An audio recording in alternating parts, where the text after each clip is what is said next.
I am Hannah Hummel in Berlin. I'm joined by Jared Reed. This is DW News. We've got some breaking news coming to you now from here in Berlin. At least one person has been killed after a vehicle drove into a crowd of people at the Pride Parade here in the German capital. At least 15 more people have been injured.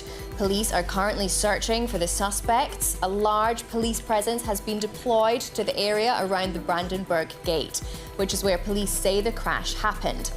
Everyone participating in the Christopher Street Day parade has been asked to evacuate the area, and the street party has been cancelled. There had been hundreds of thousands of people celebrating Pride for hours before the vehicle, reportedly a white van, crashed into the crowd.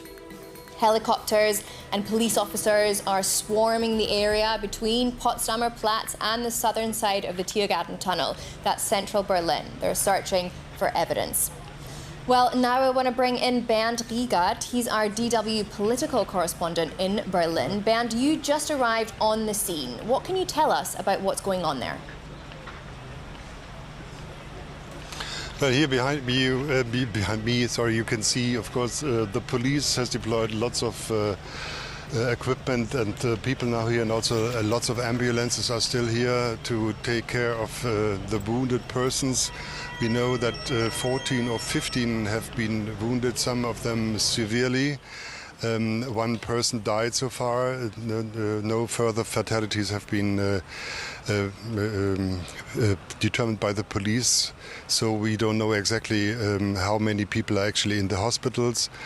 The police is still looking for other victims because this incident happened in a park, in a wooded area.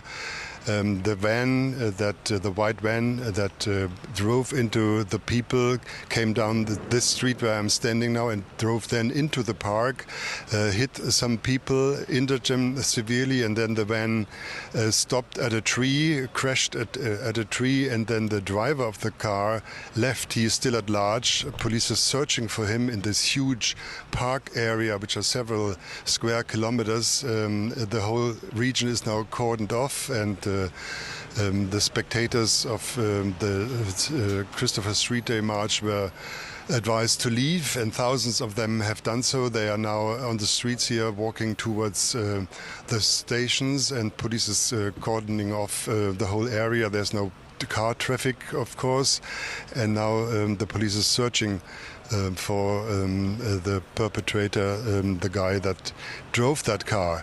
The police is not confirming why and how this happened. There's no word so far about the motives, what was behind this. Was it a deliberate attack? Was it an accident? We don't know yet. And we hope to find that out soon. And the police is now saying we have to leave out of this area because they are still searching for the suspect. Okay, so no information as of yet as to whether or not this was actually a deliberate attack targeting people from the CSD parade. Well, the circumstances that we see here, well, they point at the fact that it might be a deliberate attack. I mean, the van drove into the woods and hit people, but the police so far is saying the investigation is ongoing and there's no confirmation if this was a political motivated attack or an incident, a drunk driver. We don't know actually. Okay, and can you tell us a little bit more about what the police are actually doing right now to find the suspect or suspects?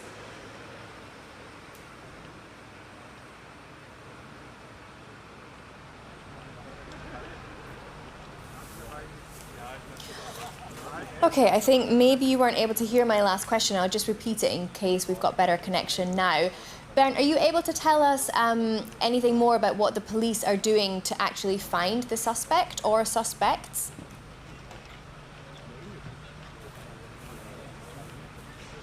Okay, I think unfortunately we have lost connection to you there, Bernd, but thank you so much. Let's take a listen in now to the police statement from earlier.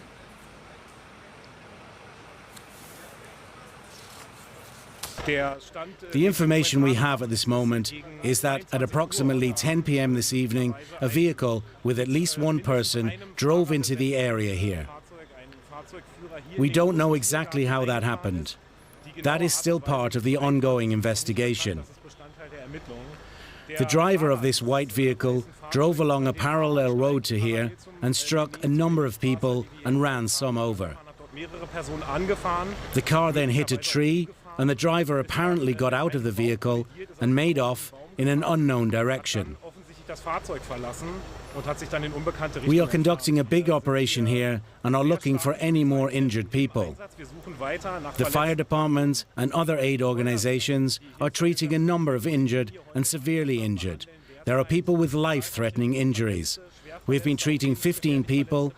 Among these 15 is one person who was so gravely injured they died from their injuries.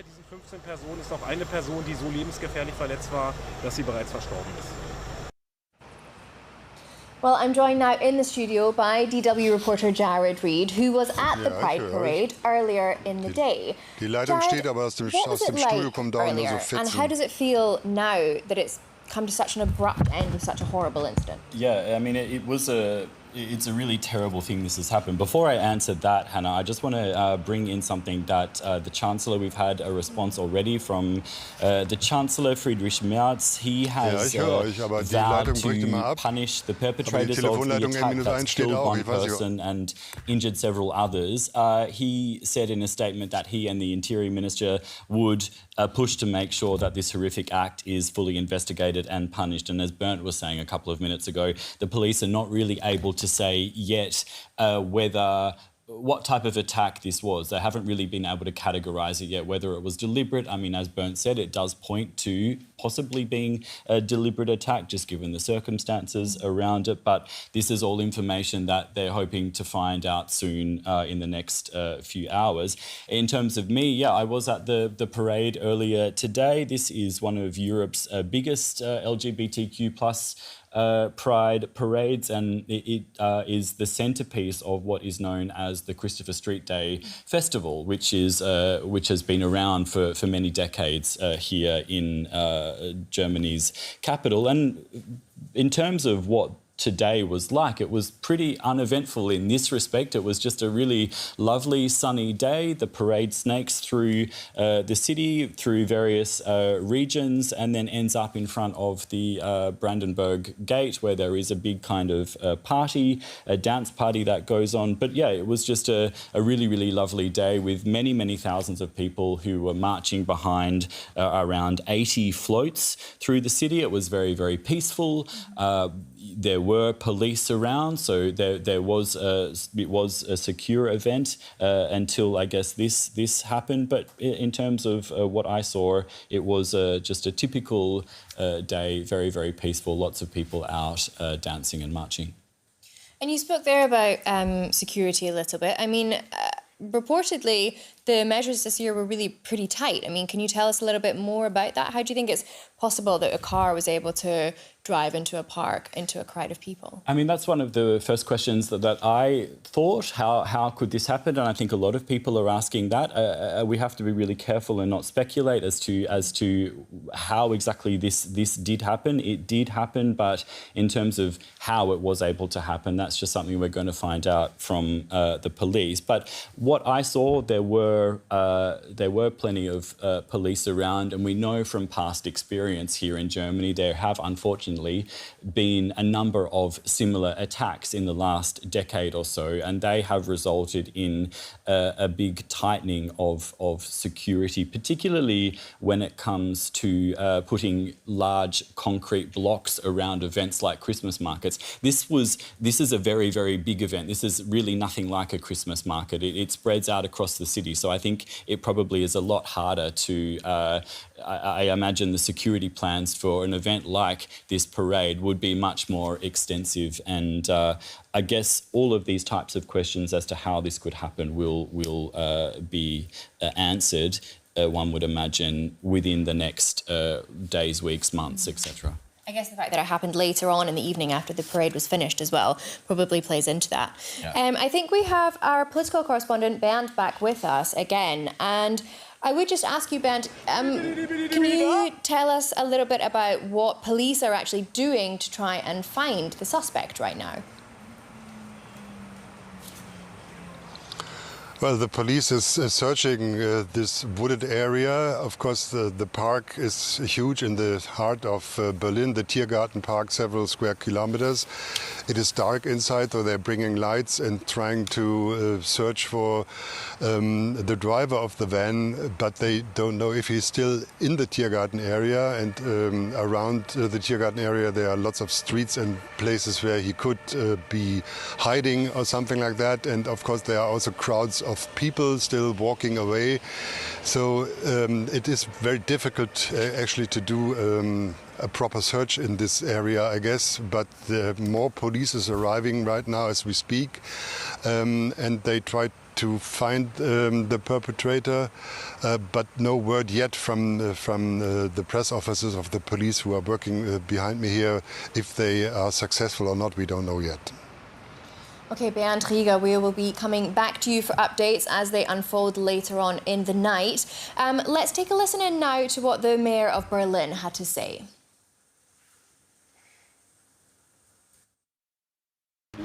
I think the Berlin Pride Parade was very well protected.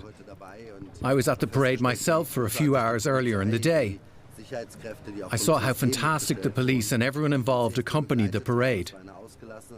It was a happy and carefree atmosphere. As sad as it is to say this, but there's never 100% security. Now we have to analyse how this could have happened,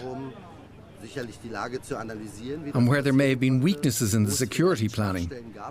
I can't see any at the moment, but the most important thing is that we find the person or persons responsible for this. Well, that was the mayor of Berlin talking about security at CSD, just like you were earlier. And you mentioned as well, this isn't the first time something like this has happened in Germany. I mean, a car drove into a Christmas market in 2024. Can you tell us a little bit more about previous similar situations? Yeah, exactly. Just before I get to that, just to add on to what Bernd was saying earlier about the police response, I'm just reading now, there are something like 2,200 police in Berlin right now. On this case, and as Bernd was saying, the driver or suspect or suspects are still at large, but there are some 2,200 police in Berlin on this right now. In terms of the previous attacks, this unfortunately is not the first time that something like this has happened, specifically a vehicle driving into crowds of people. In 2016, you will remember the Christmas market attack that took place then. 13 people were killed when a Tunisian asylum seeker drove a truck into a crowd.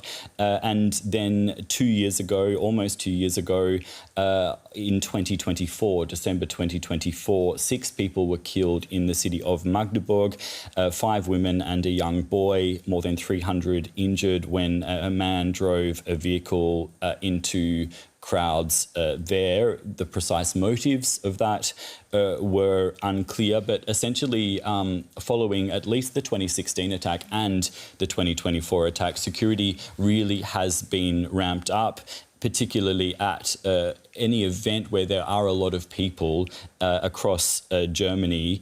And when we talk about the 2016 attack, that resulted in 2 parliamentary inquiries and immediate safety upgrades. So like I was talking about earlier, concrete blocks around the perimeter of this event, these events, roadblocks and increased police presence were introduced at Christmas markets throughout Germany. Of course, this event that we're talking about is vastly different to a Christmas market just because it spreads out across the city, which I would expect makes the security planning, and all of these events do have extensive security planning, whether it be police presence or concrete blocks or a combination of both, plus things like security cameras.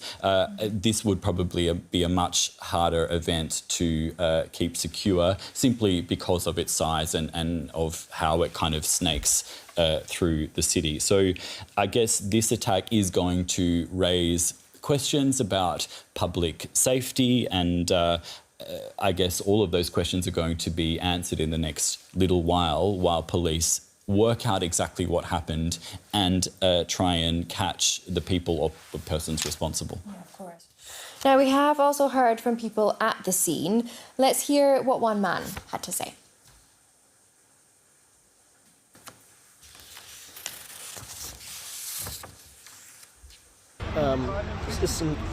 It's a dark day for our community. We have to see how we'll get through this. But I think the Berlin Pride will never be the same as it was before this attack. Pride will never be the same again. Jared, what will an attack like this mean for the future of Berlin Pride celebrations? Yeah, that's a really interesting question. I don't think it's one that we can really answer yet. I think, obviously, until police work out exactly what happened, the implications on future events are still a little bit too early to say. But I guess what's happened today will, of course, impact the security planning around future events like this one in the years going forward, as it has already done when there have been previous attacks in other situations in Germany. We've seen different responses depending on what has happened. But as I said, the Christmas market attack in 2016 resulted in 2 parliamentary inquiries and immediate safety upgrades at public events like this one. But I guess it's probably a little bit too early to say what it's going to mean for this specific event going forward, but it will definitely have some kind of impact. People are going to have a lot of questions as to how secure these events are, how safe they are when they go out and participate in what is supposed to be a very kind of celebratory free event. So, yeah. Okay, Jared Reid, thank you so much for that and for telling us about your experience as well. Well, we will be following this story and any new developments such as, the suspect being found is the main one and then the motive behind it after that. So we will be here to keep you all updated. So stay tuned and we'll see you soon.